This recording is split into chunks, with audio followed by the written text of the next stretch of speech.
So far, we have learned that derived quantities are quantities that depends on the fundamental quantities and can be derived from them. They are gotten from a simple combination of the fundamental quantities, and the first derived quantity we'll be looking at is area. The formula of area is length times breadth.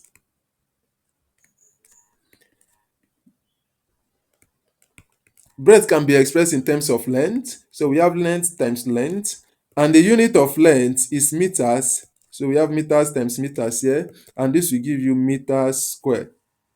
So we can say that the unit of area is meters square. The second derived quantity we'll be looking at is volume. The formula of volume is length times breadth times height.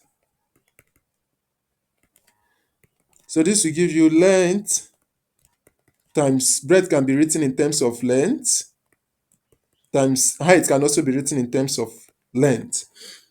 This will give us meters times meters. We are now expressing in terms of their unit. Unit of length is meters. So we have meters times meters times meters, and this will give us meters cube. So this is also known as the cubic meter. Therefore, the unit of volume is the cubic meter. The next derived quantity we'll be looking at is density. The formula of density is mass over volume. The unit of mass is kg and the unit of volume is meters cube. Therefore, the unit of density is kilogram per meter cube, which can also be written as kilogram per meter cube. Now, this letter you see here is called rho. So the symbol of density is rho, a Greek alphabet. Remember, rho is equal to mass over volume.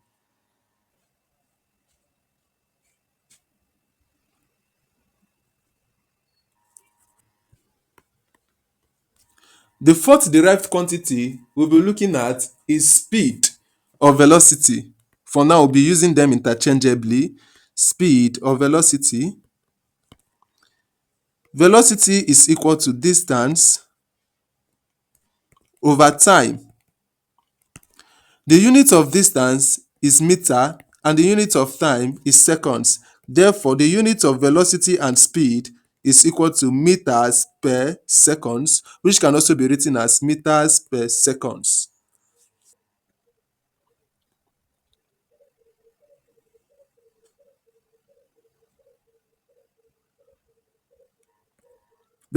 The fifth derived quantity we'll be looking at is acceleration.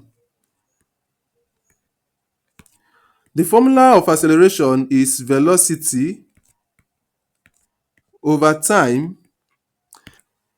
Now let's express velocity over time in terms of units. We've seen that the unit of velocity is meters per seconds divided by the unit of time is seconds. In arithmetics, anytime you see division sign between two fractions, that division sign can change to multiplication sign and the fraction by your right becomes the inverse. So we have meters per second times. Once we change this division sign to times, this will now give us 1 all over s, no longer s over 1. So we have this is meters times 1 will give us meters, seconds times seconds will give us seconds square. Therefore, the unit of acceleration is meters per second square or meters per second square, any which way you want to write it. The sixth derived quantity we'll be looking at is force. The formula for force is mass times acceleration.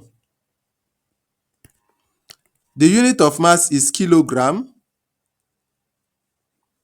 and the unit of acceleration is meters per second square.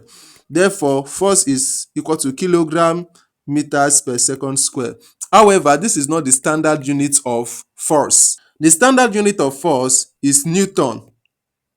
That is the SI unit. The generally accepted unit of force is the Newton, which is denoted as capital letter N. So remember this, although this is very important and we'll see how to make use of it subsequently. The seventh derived quantity we'll be looking at is work. Work or energy. They are expressed in the same unit. So work is equal to force times distance. Force is measured in Newton and distance is measured in meter. Therefore, the unit of work is Newton meter. But this is not the standard unit of work. The standard unit of work is joules,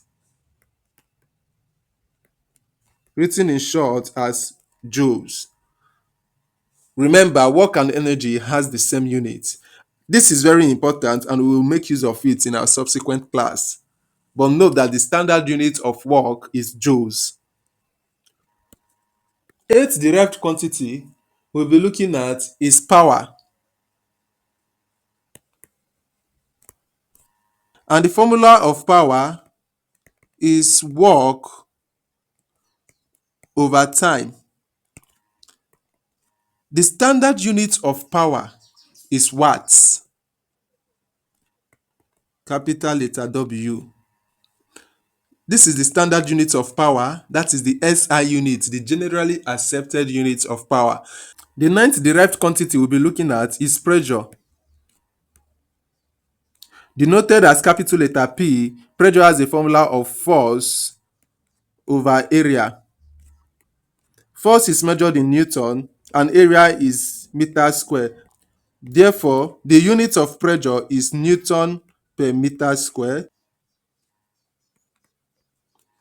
The tenth derived quantity we'll be looking at is momentum. Momentum has small letter p as a symbol and the formula for momentum is mass times velocity. The unit of mass is kilogram and the unit of velocity is meters per seconds. Therefore, the unit of momentum is kilogram meters per second. So we've looked at the units of 10 derived quantities. Please do not memorize this. If I want you to memorize this, I would have given you a table instead of teaching it comprehensively like this. Learn the formulas, learn how to get the units. It will be very helpful in our subsequent classes. In our next class, we will now look at dimensions, how this derived quantity can be expressed in terms of fundamental units to get their dimension. See you in the next class. Thank you.